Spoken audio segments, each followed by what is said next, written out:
Riding in the fall can be so difficult because of the fast changing temperatures. It can be warm, it can be cold, it can be wet, it can be sunshine, so you need to dress up properly. In today's video, I will go over my favorite outfits from 15 to 20 degree, 10 to 15, 5 to 10, and 0 to 5 degrees Celsius.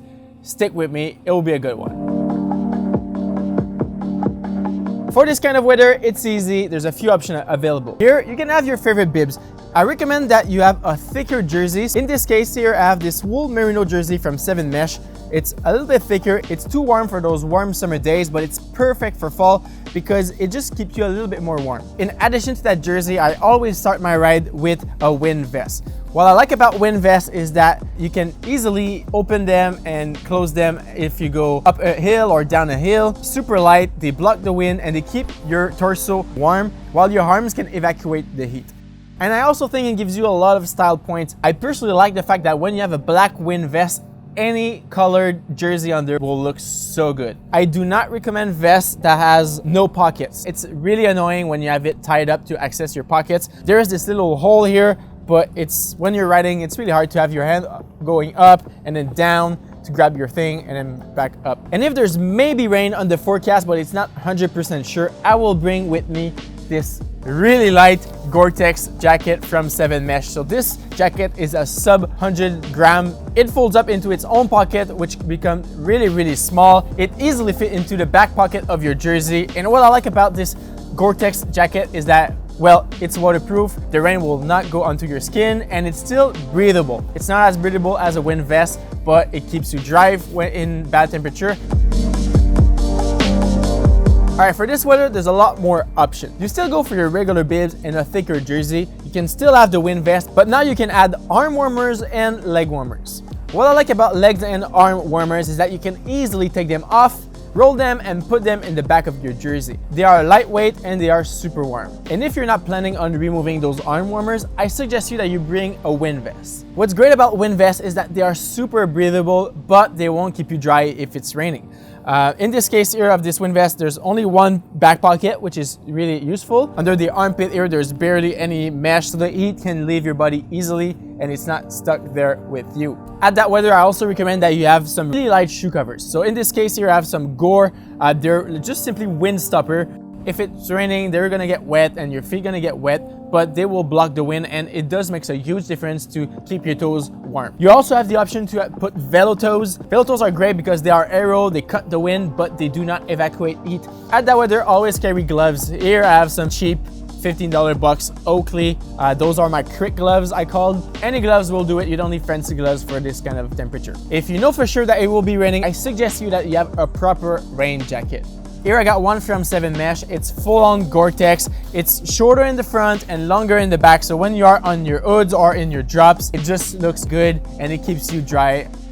There's zippers on both forearms that give you easier access in because they are really tight around the wrist, because that's where you want it to be as aero as possible. If it's too big or it's too loose, it will flap in the wind and it will slow you down by a lot.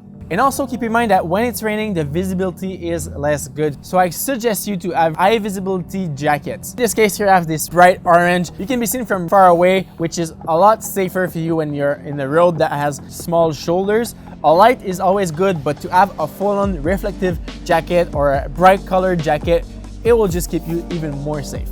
And if you know that it's gonna rain for sure, I suggest that you have those gloves. These are from Castelli. They use this technology that they call NanoFlex, and it keeps the water away from the gloves. The water just doesn't stick to it and it falls away, so it keeps your hands dry.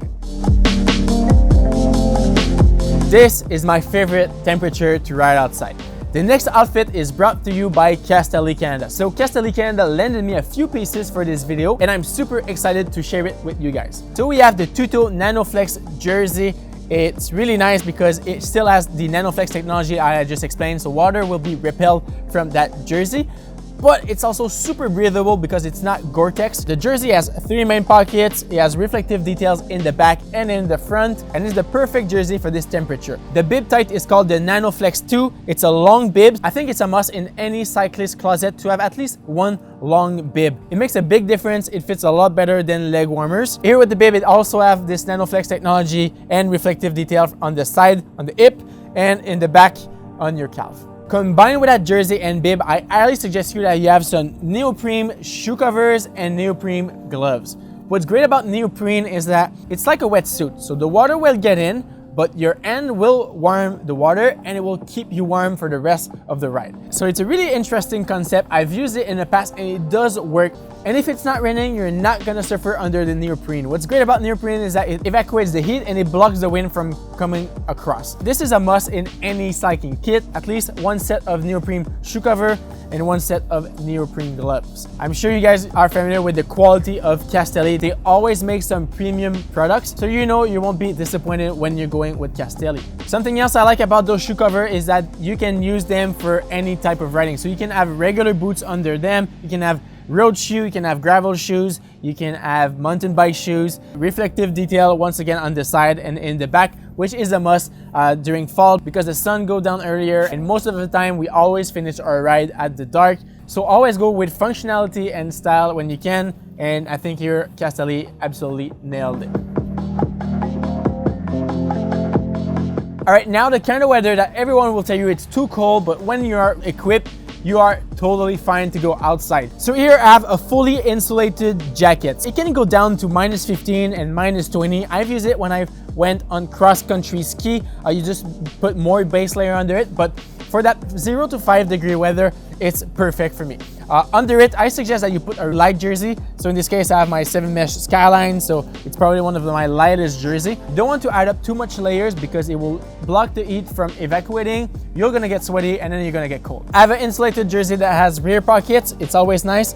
What I don't really like about this Attaquer one is that I feel like it should be a little bit longer in the back and shorter in the front, but that's his personal details. Along that jacket, I have the 7 mesh TK1 bib. So it's a thick bib for winter riding. It will keep your legs as warm as possible, and you still have the comfort of a regular bib. At that weather, I strongly suggest you that you put again the neoprene shoe covers from Castelli, neoprene gloves, and you can also have this neck warmer. Usually neck warmers are not my thing. I feel like they are too warm for me. I evacuate a lot of heat from my neck, I guess, and every time I put one on to be safe, I remove it 5 or 10 minutes into the ride. All right, this is it for today's video. I hope the information I share with you guys will help you make your next purchase or will help you to gear up properly for your next fall ride. I want to say a huge thank you to Castelli Canada for lending me an outfit. If you are into the Montreal area, Castelli are in pretty much any bike shop. And I also want to say a thank you to 7 Mesh to trust me as a professional photographer. So we did a bunch of photo shoots in the last few months. This is why I have a lot of 7 Mesh products. I like their stuff. They're Canadian, so check them out as well. If you enjoyed this video, please leave a thumbs up. It's always really appreciated and it does make a difference for me to get noticed on YouTube. And subscribe if you aren't already. I have a lot more cycling content coming in the next few weeks that you don't want to miss out. All right, for now, I will go for a ride. It's about 12 degrees outside, so you know which outfit I will put on. My name is Charles and I'll see you guys on the road or